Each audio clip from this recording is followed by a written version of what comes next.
Well, this is our very first BoPo Besties podcast episode. Yeah. It could be a dumpster fire, a burning pile of garbage, but I'll bet you it's going to be great. It's going to be entertaining no matter what. At the very least. Yeah.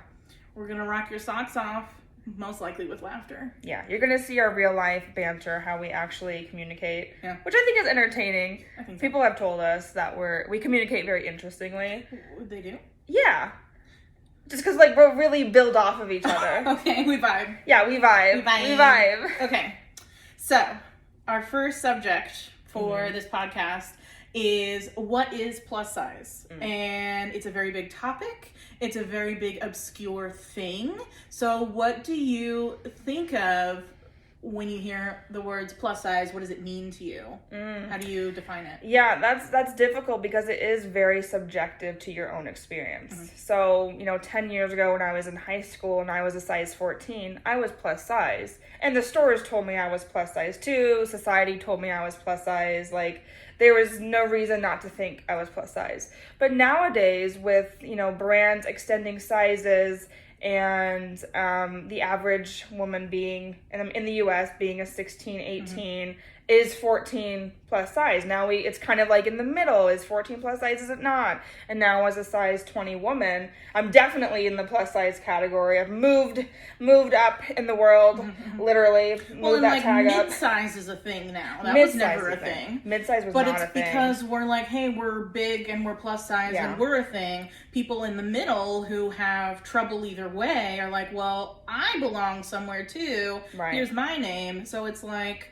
Yeah. Now we've got like chunks of straight size, mid-size, plus size. Right. But mid-size is still straight size because you can still go into a store and find your clothing. So that's kind of where it's getting obscure. I personally like the new mid-size movement because I think they do need a community. You're not a size 2 or 4. You're not, you might have a little bit of a tummy or a little bit of a roll here, a little bit of a bump.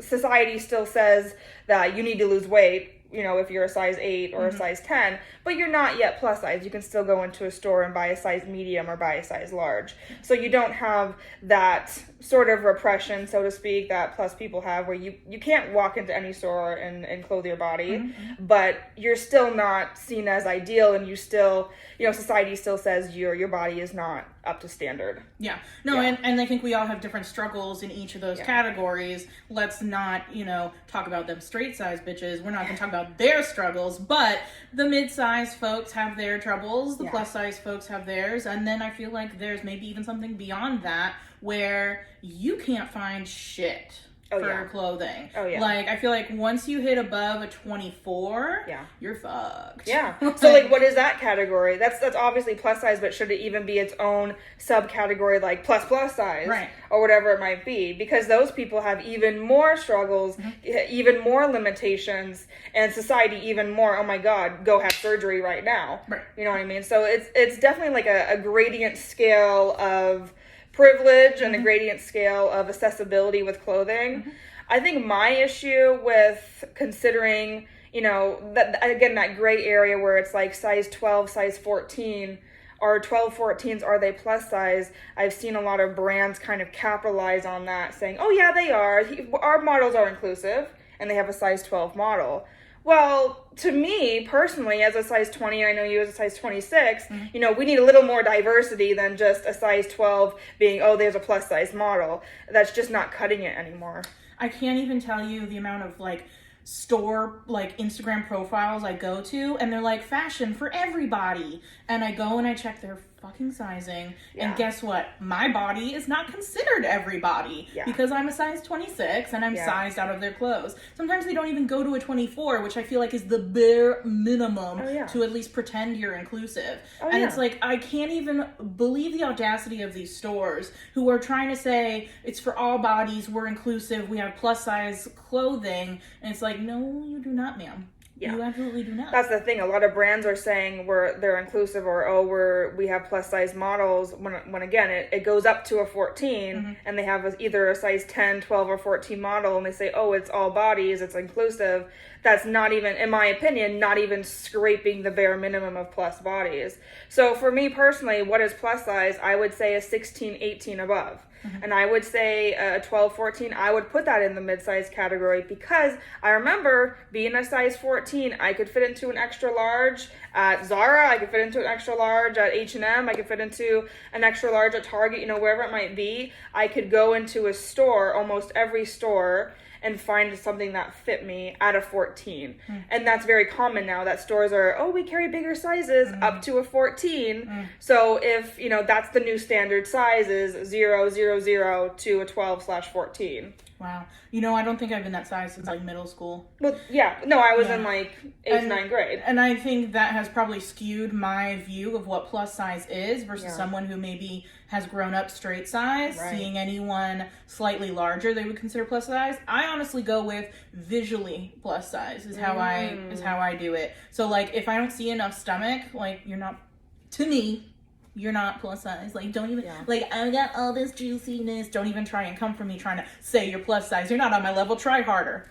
Yeah. No, I agree with that. I think there's that Instagram body that was championed by the Kardashians, you know, the extreme hourglass. If not even like pear now, like big boobs are kind of going out of style. It's like smaller tops, big hips, big ass, zero tummy. You should have abs, you know, you have nothing. It should be flat as a board. You can eat off your stomach. It's so freaking flat.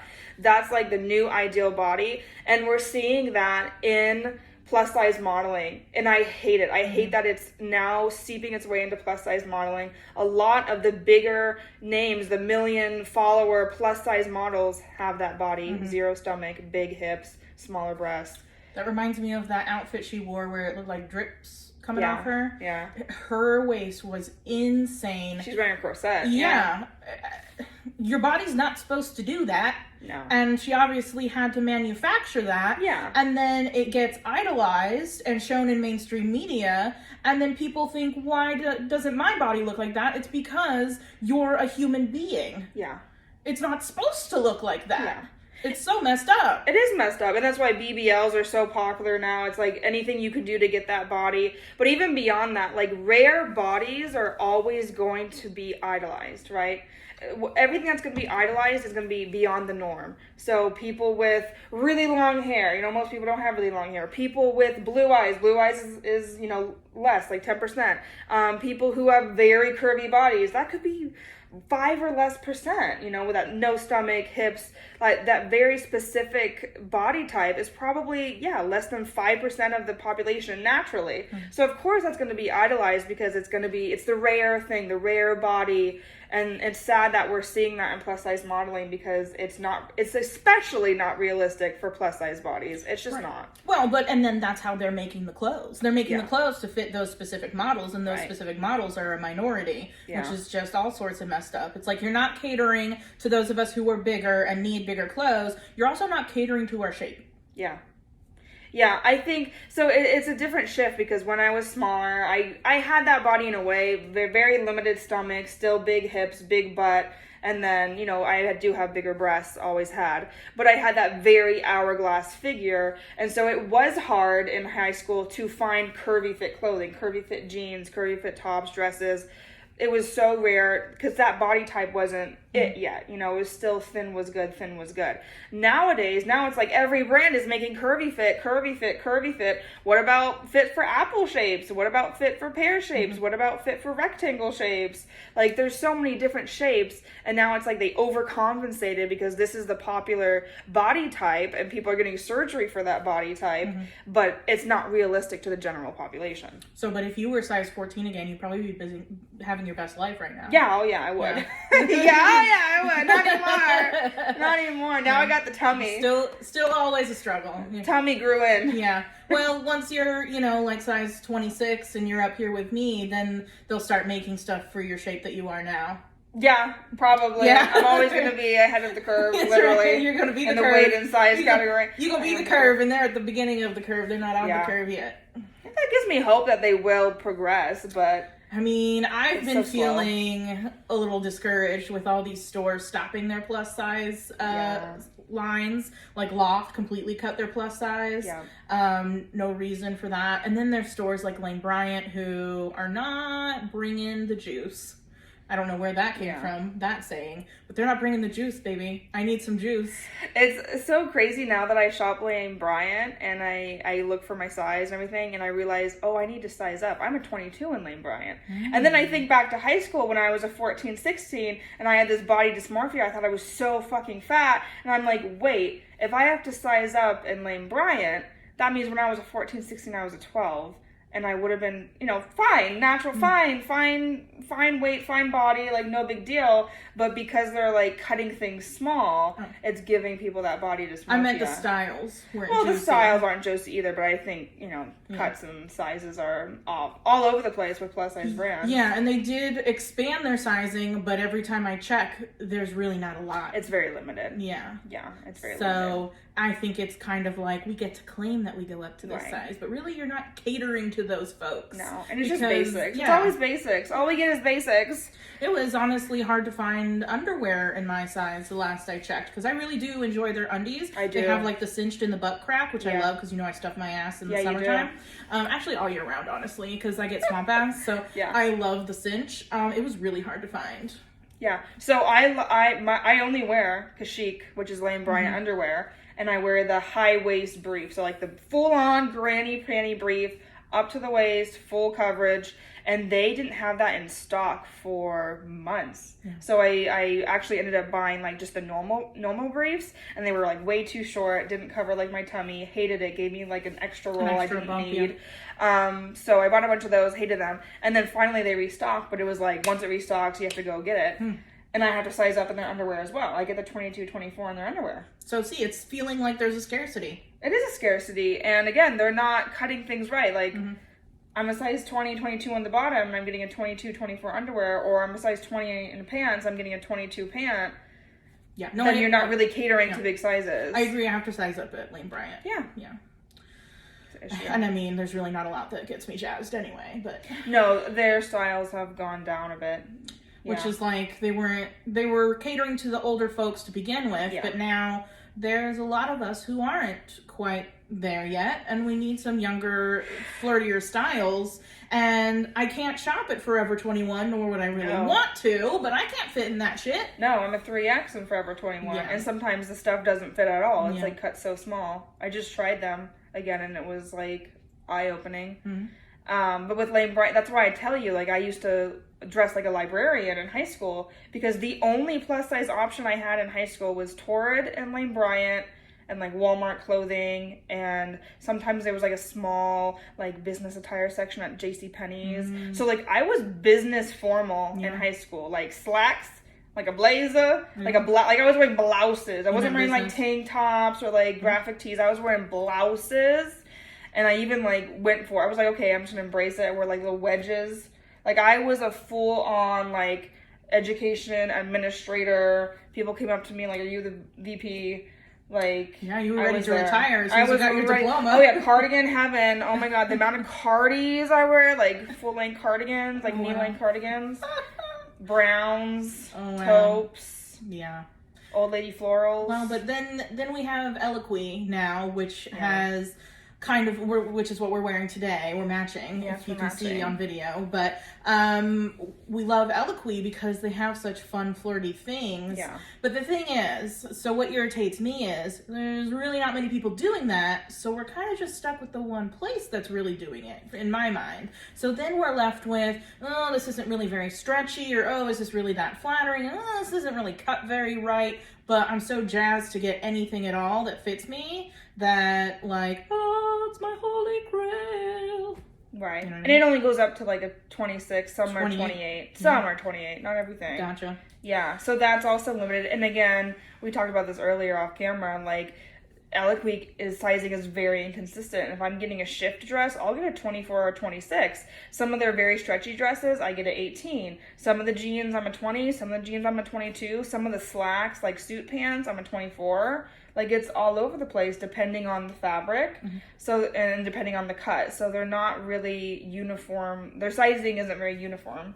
Just like the dress we're wearing. Yeah. I don't know if you can see. It's a little tight in the hip. It's just not dependable enough. And there's not enough options, at least for me, being a size 26. No.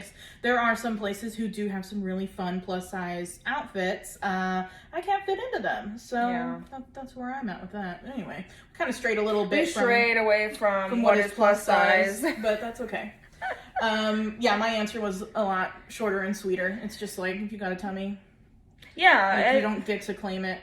Yeah, I don't think it's if you feel you're plus size, you're plus size. I don't believe that. I think, look at the fashion. You know, if you can walk into almost every store and get an XXL, XL to XXL, I would say you're not plus size because you have that accessibility and they're making your size and they're technically, those stores are technically not making plus sizes. So they're making 00 to XXL or XL.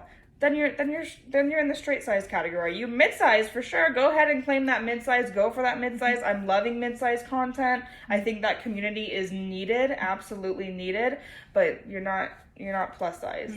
And no, you should find your community. Find your people. Yeah. But we ain't your people. It ain't us. Yeah. We support you from afar. Yeah. You've got to be at least like a 1+1X/2X. Yeah.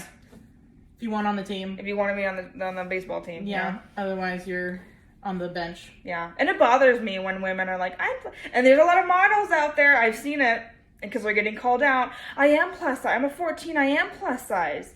Yes, they're plus size in the high fashion world. Apparently in the high fashion world, 0 to 6 is standard and anything above 6 is plus size. So yeah, in the high fashion runaway world, yeah, you're far beyond plus size. You're a 14.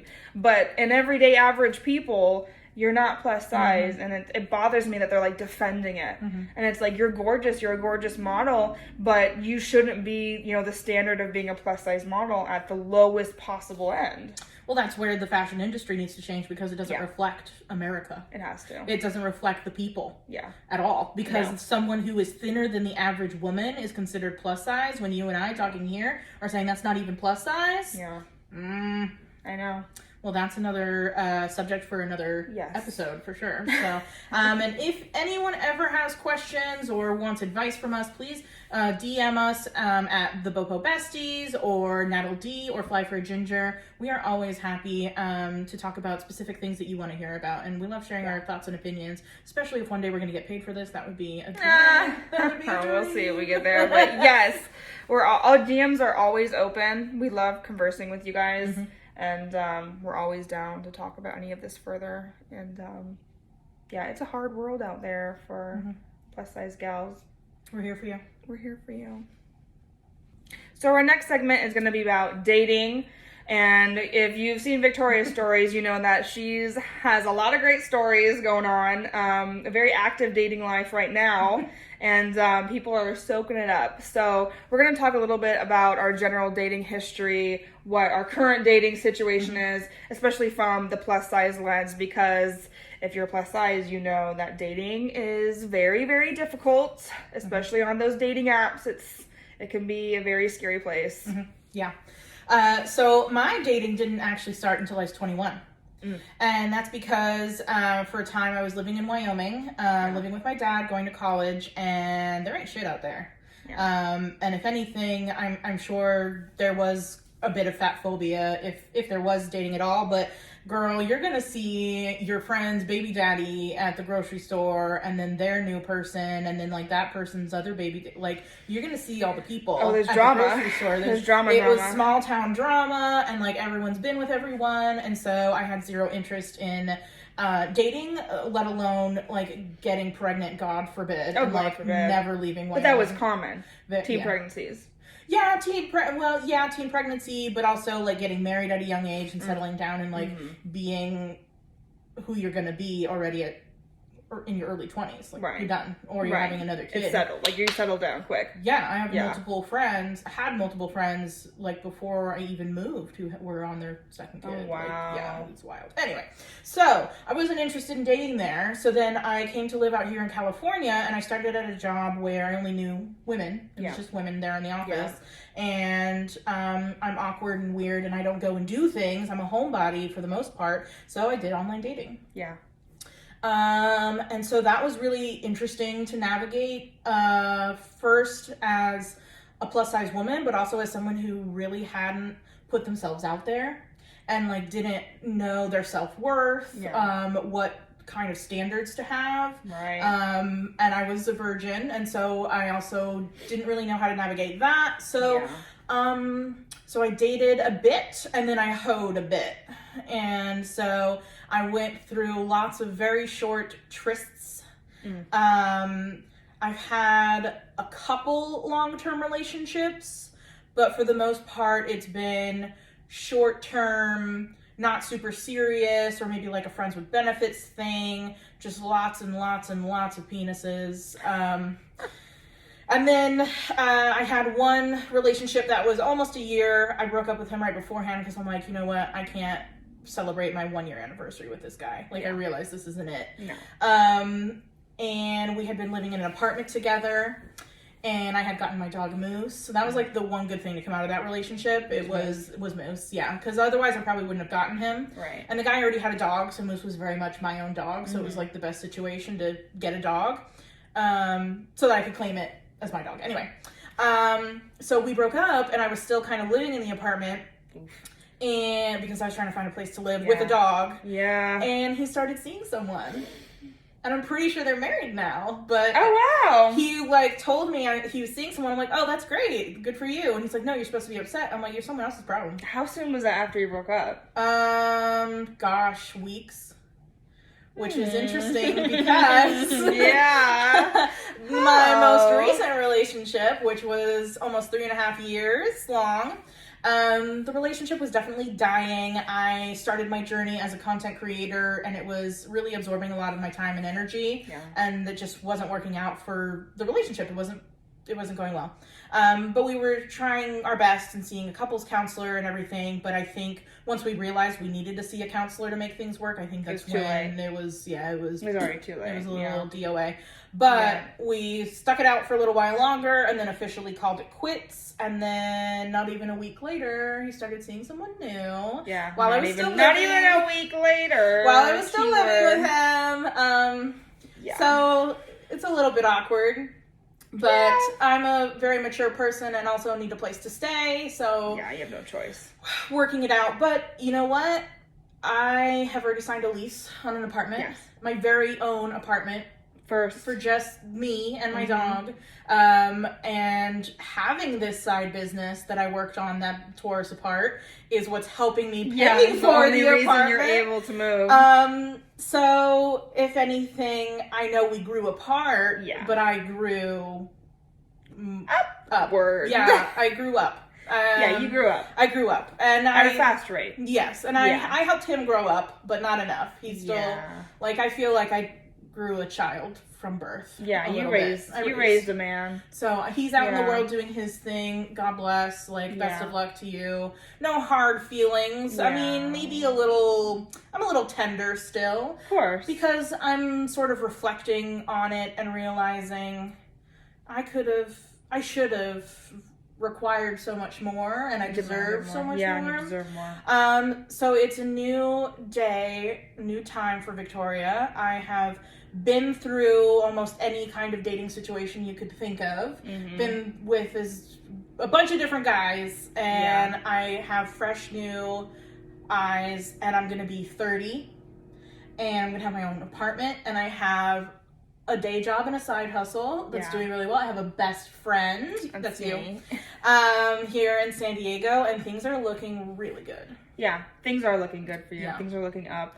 It's hard. I mean, I know how hard it is, but it's growing pains, and it's all for the best. Yeah. Absolutely for the best. And the most fun thing about having the platform that I have while being single is that I'm sharing all of my dating stories. Yeah. I'm sharing the different guys that I'm talking to, not their faces and their actual names, we're giving them code names.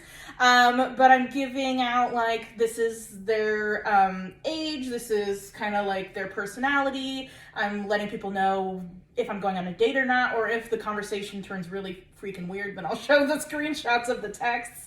It's wild, and I've had so many people be inspired by that. Yeah. They didn't realize how shitty it is for everyone out here. Like, we're all struggling with dating and online dating and being plus size while dating. So it's actually been an amazing way to connect with other people who are in the same spot as me, or even people who are like, I've been in my marriage for years, this is hysterical, like, I'm so sorry you have to go through this. And so I think it's brought a lot of us together, a fun little community of all of us who hate men, which is really great. Not really, but a little bit.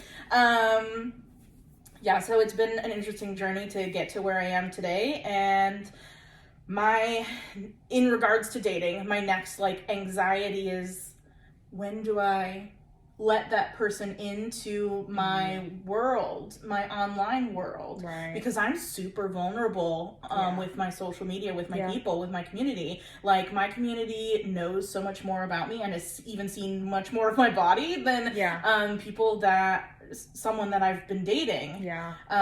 So it's going to be really interesting. And even this podcast is a lot of information. Yeah, it is. I'm not telling anyone that I live with my ex. Right. It's not cute. Yeah. We have separate bedrooms, so it's not like we sleep in the same bed together still while he's dating someone else, but it's weird. It's weird. You guys have a weird dynamic, a weird relationship. It has always been weird, yeah. Yeah, it has been always. I think we work better as roommates and friends. Yes, absolutely. But there's a lot happening with my brand, Fly for a Ginger, and it's also expanded to Fly for a Coach. Yes. So, sometimes, even though we regret some of the things in our past, it's like, well, it brought me to where I am today. Exactly. So I wouldn't change it. Yeah. It's hard lessons learned.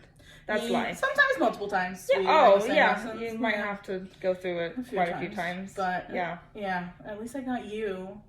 Yeah. Yeah, Natalie helped me, look for my apartment, and she's going to help me move and hold my hand. Yes. And eventually double dates one day would be nice. Yeah, double dates. It'd be nice to have a couple's friends. Yeah. Nick and my husband didn't really click. Yeah. Nick is my ex. Oh, so we're not saying names? I'm so sorry. Well, in case someone's listening and they're like, who the heck is Nick? I don't think I say his name. Yeah, my ex. But people on your story know who. People involved in my Instagram. But I'm getting new people every day, and they're like, wait, what happened? Right, they don't remember. But I saved a story highlight. Okay. So when Nick and I broke up, I announced it in my stories because he was obviously on my feed. He was on your feed. And people were invested in my relationship. And so when you do that, I think it's also important when something ends to be as vulnerable about that too. Would you do that again? Like, in the next relationship, will you put them on social media, or will you keep it completely separate? It would depend on the person. I'd want to be very clear what it meant, because I didn't know what it meant when I was with Nick.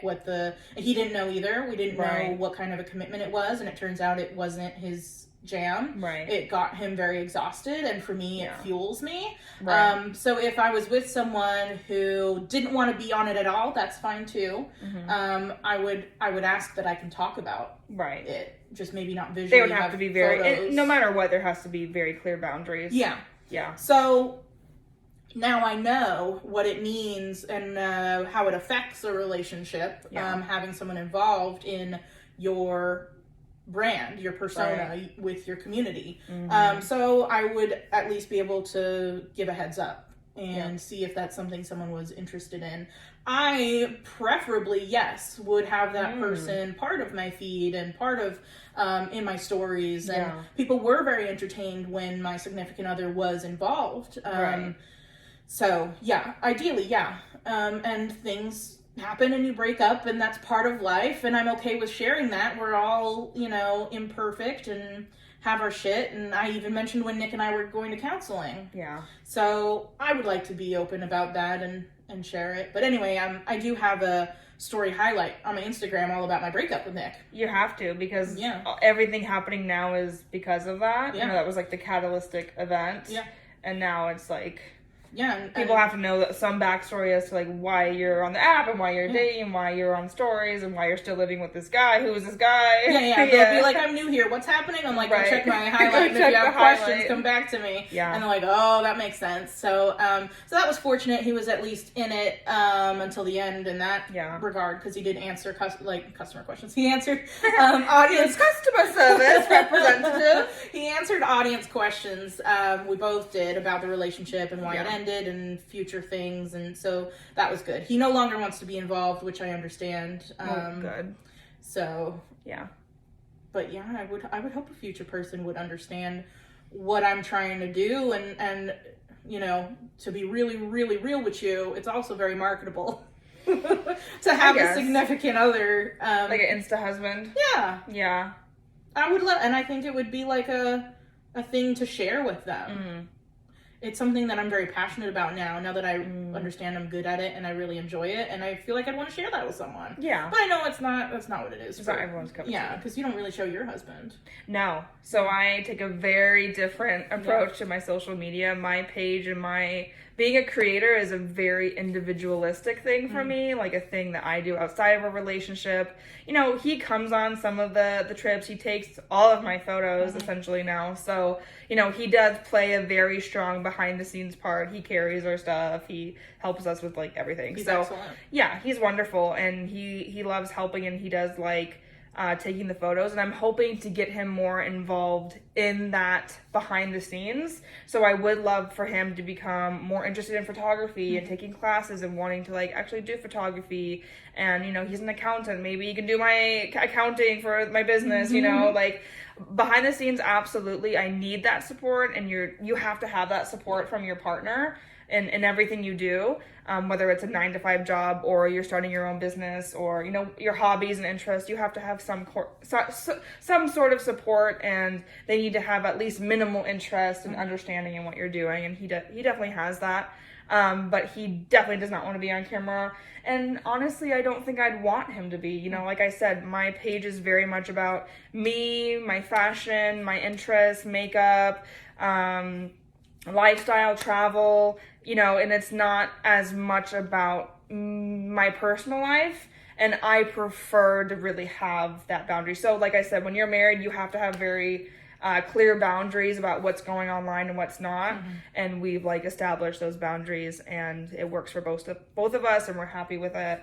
But like, yeah, I definitely see like the Insta husband thing, and I'm like, oh, that's so cute. You know, they're on like the vacations together and they take photos together and this and that, and that seems really fun. But I also know it can be such a huge strain on a relationship that I know better than to mix business with pleasure, so to speak, because it can be disastrous. Yeah, and I didn't know in my instance, because I was with someone who was very much a yes man, right? And he didn't really know what saying yes meant, so we had to learn that the hard way together. So, but obviously it wasn't going to work out long term if that was not his cup of tea, because I do want to share that with my partner. So, so if I wasn't going to find someone who's into it, it's like, then I'll do it myself and use your husband for photographer. My husband's gonna be I told him, it's like, this is your new job. Like, you have been grandfathered in. That's right. And this is it. Like, you don't really have a choice. And luckily he's a person that could go with the flow with it. But like, I had to tell him, I was like,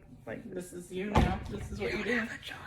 Like, if you're married to me, you have to at least be the photographer. Sorry.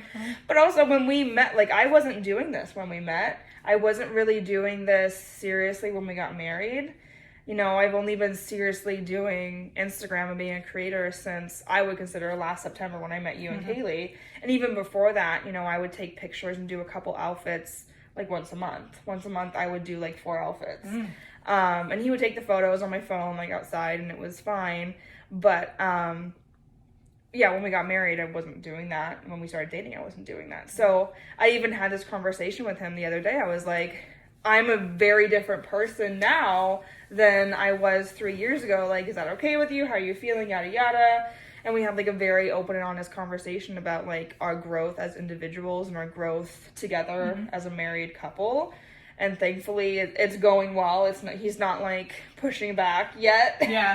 But I could see him doing so in the future when it's like, okay, I have like hopefully I have a huge business, and, you know, I'm traveling 10 times a year. Do you want to come with me? Like, well, I have to work, you know, I have a job. I can't just go with you when you travel all the time. It's like, oh, okay, I'll have to hire a photographer, this and this. Like, there's definitely, I think as time goes on, more boundaries that will have to be made as, like, the business grows. But of course, hopefully, I hope that he would come along, and maybe even we talked about, like, if I make it where, like, I'm making good money and, like, an actual business, like, I want to do a clothing brand, a clothing business, that he would come on, like, as an employee. But then that's a whole different dynamic. Now your husband's your employee. It's like a whole different thing. Yeah. So it's a lot of future problems. Future Natalie can try not to worry about it too much, but we do talk about it. Yeah. And he does seem hesitant in that regard, which I understand, because he, you know, we graduated college together. He has a bachelor's degree. He has professional certificate. Like, he has a career. My husband has a full accounting career going on, and I would never demand him, like, okay, you quit that and come live my dream. Yeah. You know, like, but I kind of did have to say, you know, just let you know, like, this is my dream and you're living in it.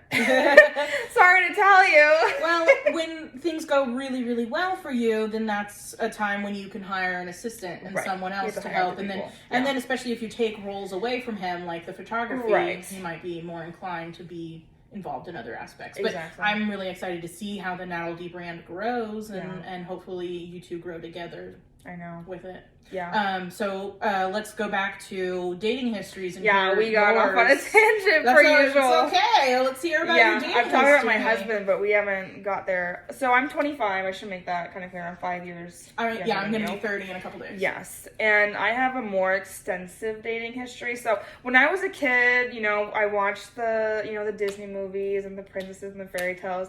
And I, like, from a young age, I was like, I want to get married, and I'm going to save myself till marriage, and I want to just be very devoted to, like, one person my whole life. Like, I want to be...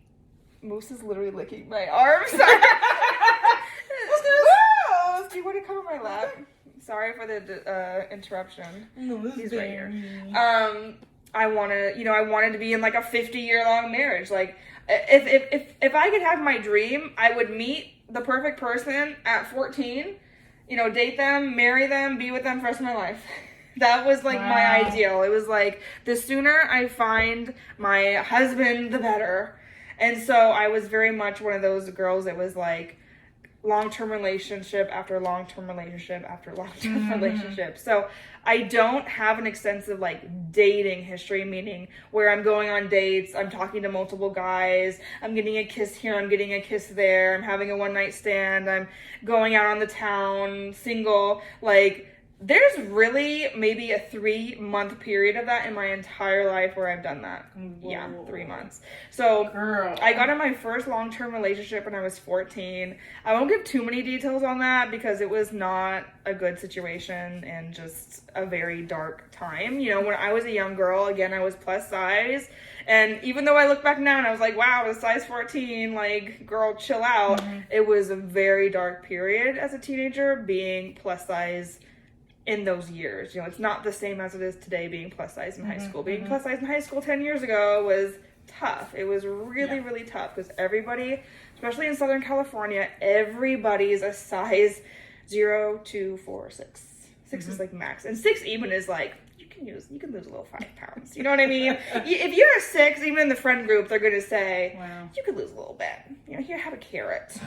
You know, I remember with my friend, I would give her a bag of chips from my house because she lived next door. Me and my friend lived next door to each other. Her mom was like a health nut, like salads all day, raw carrots. I've never even seen like a full carrot until I went to her house, like a pulled out of the ground, like not a baby carrot, like a Bugs Bunny carrot. Like a Bugs Bunny carrot. I was like so impressed with that. It was eye-opening. And it was like essential oils and like olive oil dressing and like very healthy. And then my house was like yo-yos and chips. Yo-yos? Yeah, yo-yo, like the yo-yo. It's like a little donut. Something donuts. And they call yo-yos? I don't know, maybe. Something. And Lay's potato chips and hot Cheetos and frozen meals. And that's what I grew up on, obviously. And so she would come to my house, she would eat junk food, and I would go to her house and I would get a carrot. know, like, I remember like 10 years old and we were on the trampoline and it was like, I could lose 5 pounds and she could gain 5. That's what we decided. That's funny. Yeah, and that started young. Oh my God, imagine if you could swap, like donate fat. Oh, I would be donating. Yeah. I would be donating. Open for business, baby. And it would be, pay you to take it. I would feel good about it too. Very extra. But, so, you know, I had extreme body dysmorphia as a teenager and as a young adult. And again, you have to put it in the context of living and being raised in Southern California. And my mom living and being raised, you know, I'm a 3rd generation Southern Californian. So that body and that, you know, beauty standard is ingrained into my DNA. And I did not fit it. So you're saying that really affected your self-confidence when it came to dating? Right. So when I started, you know, I found, and then I had daddy issues. We all got, you have some daddy issues? We got daddy issues. Got that for days. So that fucks you up in dating. So I got these daddy issues. And so I'm looking for attention in men, any boy, anywhere. 14 years old on the internet, not a good mix. I got into a long-term relationship with someone quite a bit older that my parents did not know about until they did. And then police were involved and it was not a good situation. It was not a good situation at all. And like looking back, I was like, wow, I was groomed. I was groomed. And it was, like I said, a really bad situation. So then I slowly just didn't even break up, just like stopped answering his messages. And then I met another person online when I was 16. And he was 5,000 miles away. He lived in the Netherlands. And I fell deeply in love, madly in love, infatuation love. Like, this was like a god to me. Like, I would cry because I was so lucky to be dating this guy.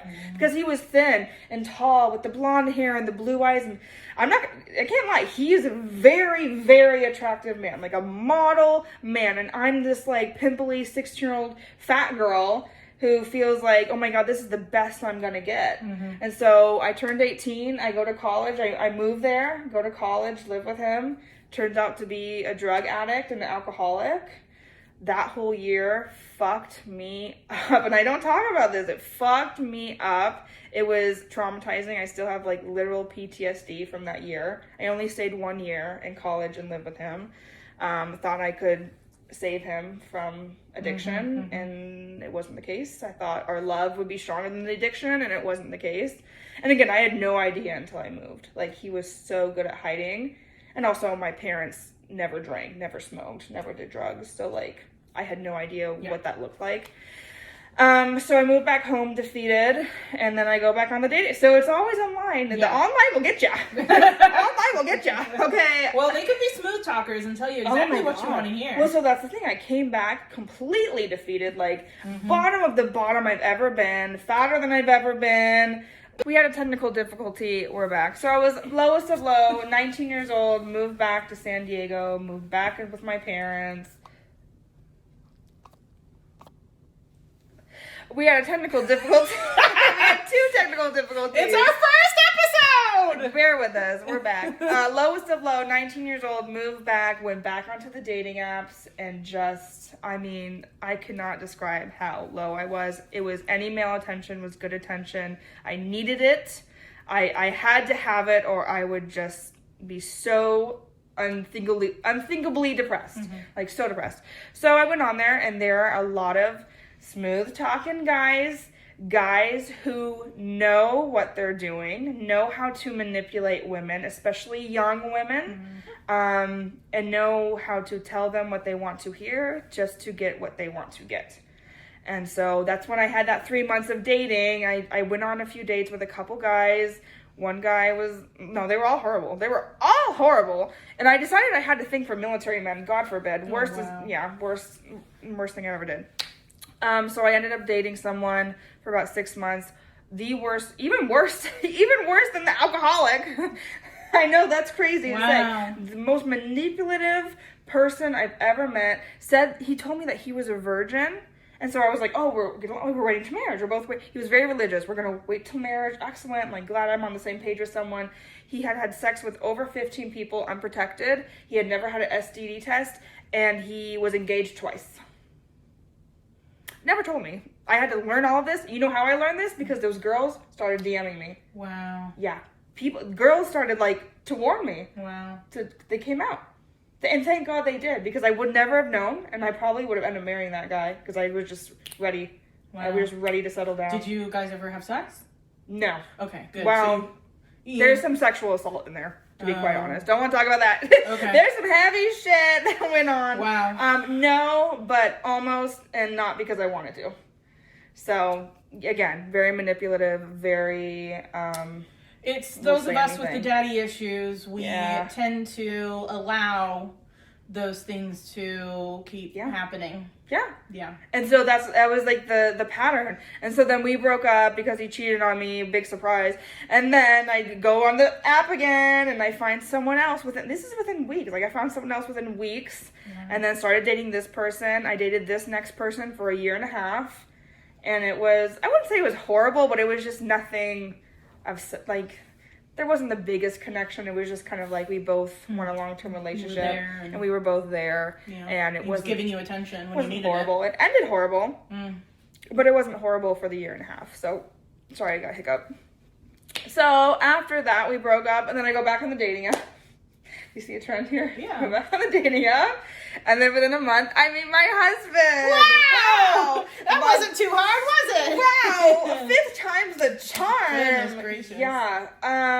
And thankfully, though, when I went back on the dating app, I knew what I was looking for. I knew my worth at this point, because the previous guy was similar to what happened to you. I was growing up, and he was growing down, or staying stagnant, really. And I knew my worth. You know, I was just about to I was in college, about to graduate, and I had a little more self-confidence. I felt good about myself again, about my looks, about my self-worth. So I knew going into it that I was not going to settle for anyone. And I had like very specific standards. Like, I need this, this, this, this, and this, or I won't even like talk to you. Yeah. Like, I won't even reply to your message. I won't even do this. I won't even do that. And so I thought I was going to be single for a year. At least. I was like, I'm going to be single for a year, have fun, yada, yada. While you're still on the dating site? Yeah, but I'm going to be on the app because I thought I have all these, like, very specific things. It's going to take a really long time to find this person. Okay, well, my husband comes into the picture. Now, I will say, men do portray themselves a certain way that are not the truth. All the time. 24/7. And I think we all do. We all walk around in society trying to portray the best version of ourselves, and then behind closed doors, we're messy. We, leave dishes on the sink, and we are lazy, and, we're not going to advertise that on a dating site. Right. Yeah. So you have to be aware of that. So that's the beware with these men. But anyways, met him. We hit it off wonderfully.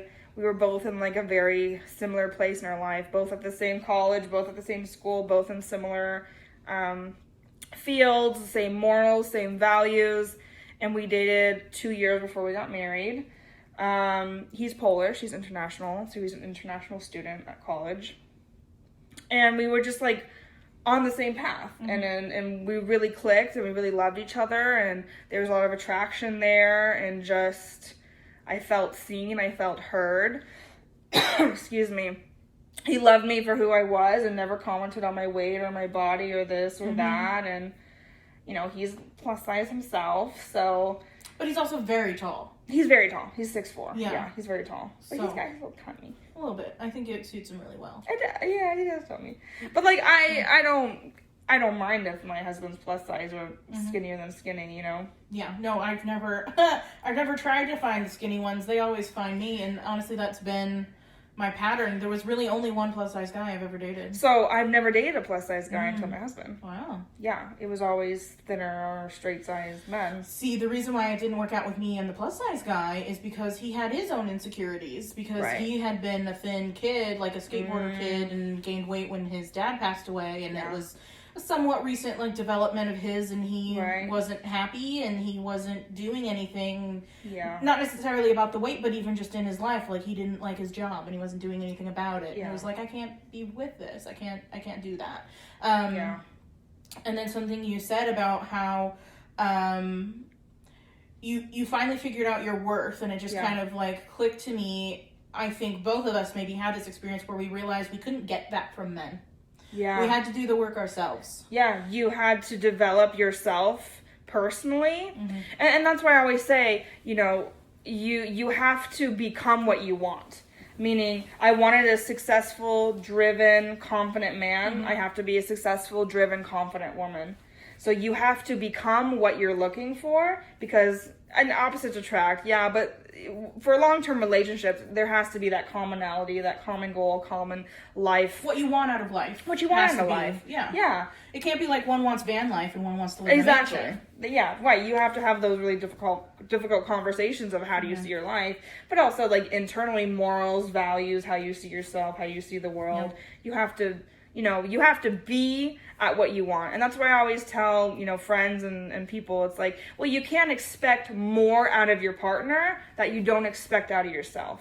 So I expect myself to be ambitious. I expect myself to succeed. I expect myself to be a good person. And I expect all of those things out of my partner as well. Yeah. And if I'm doing it, then my partner should be doing it too. And I think that's where I'm finally at now, to where I'm finally where I'd want a partner to be. Yeah. I've been very successful. I'm very ambitious, and I finally see that now. Yeah. I never thought of myself as someone who put their mind to things and got it done. But I'll bet that's all you've ever seen. I've since only you seen met you. me.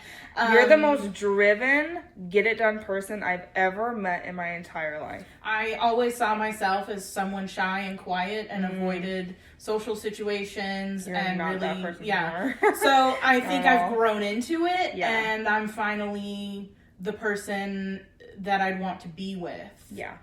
Exactly. And I'm okay with being with myself. Right, you have to love, that's the thing, you have to love you have to become a person that you love and you admire. Like, you need to be proud of yourself, you need to love yourself, and then can you find love elsewhere. I will say, though, like, I got out of a relationship and I went to another one, and yes, it was my husband, and I don't regret it, and I'm very happy to be married. But there is times I look back and I say, I regret not being single for a year. I regret hopping from relationship to relationship. I regret only going onto these dating apps and wasting time with these horrible men. And I regret, not becoming an actual adult before I started looking for an adult relationship. I realized that since I was 14 years old, I was looking for a very adult relationship when I was a child. And even when I was in college, I was 20, 21, 22, looking for a very adult relationship when I haven't even graduated college. It was like, I was always looking to just grow up and like get to my final form, my final evolution while I was still growing up. So it worked out okay, but I highly recommend that you don't get married until you're out of college, you have a career, you love yourself, you know what you like and what you don't like, you're established as an individual, and then to find someone else that's all those same things. And I think what's very similar about both of us is our daddy issues forced us to adult.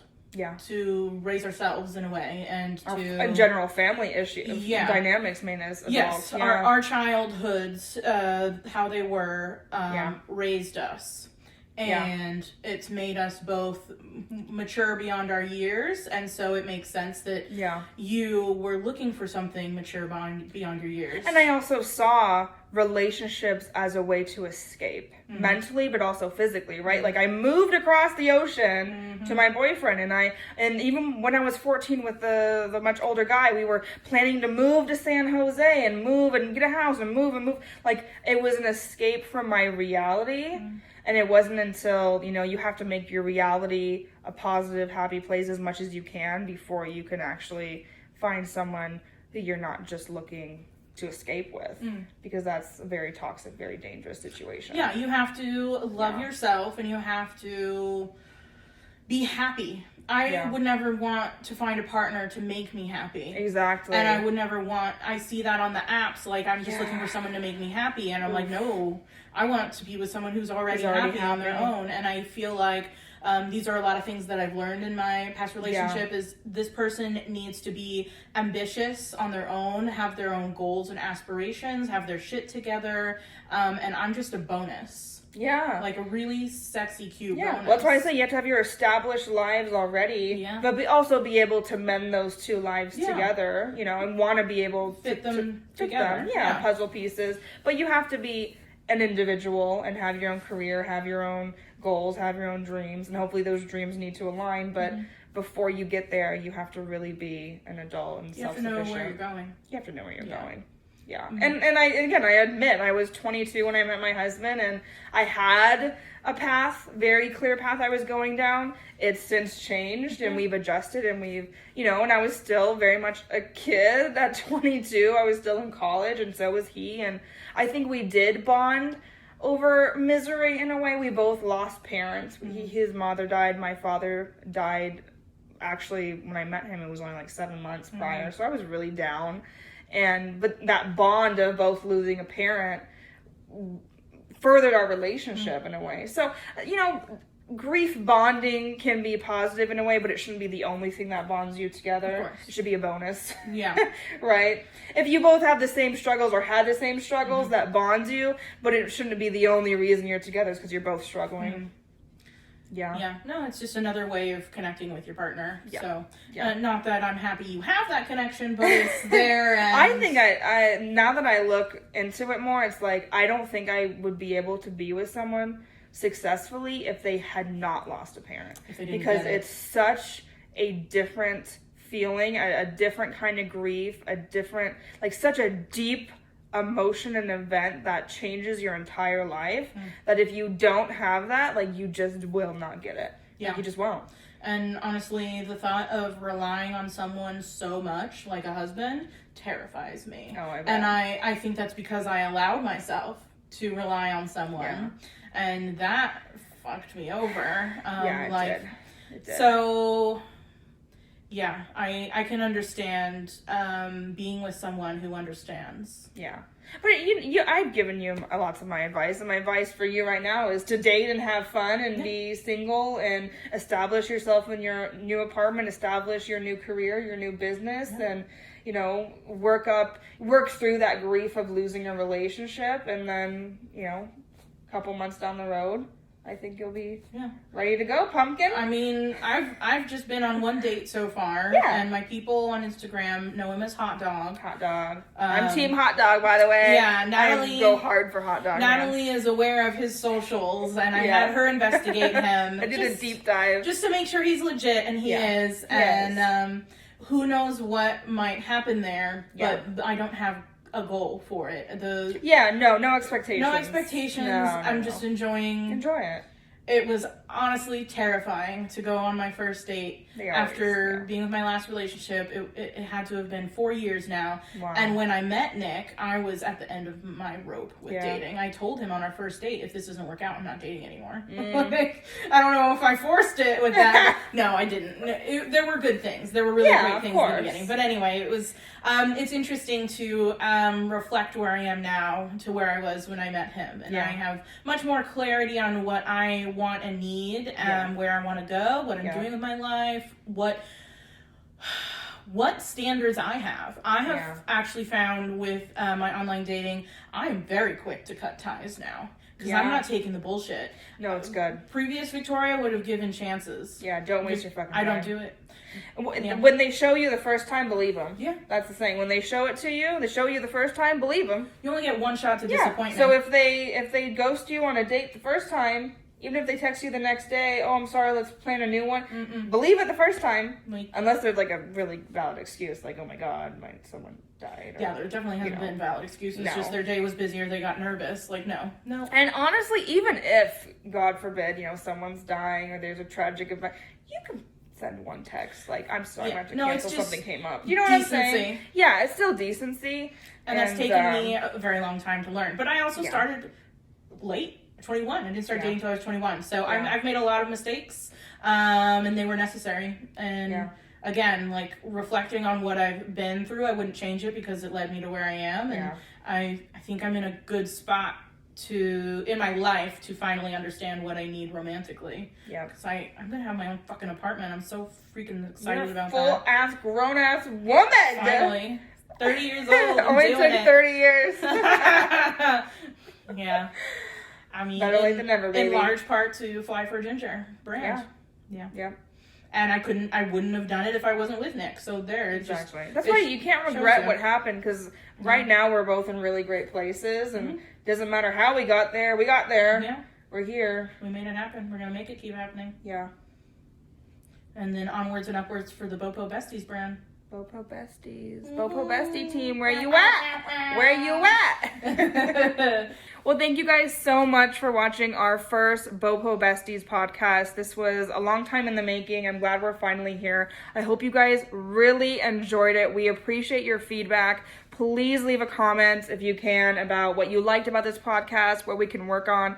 It's absolutely a work in progress, and we appreciate you even watching and getting to the ending here. Yeah, and this is not the ideal setup we wanted, but we know we have to start somewhere.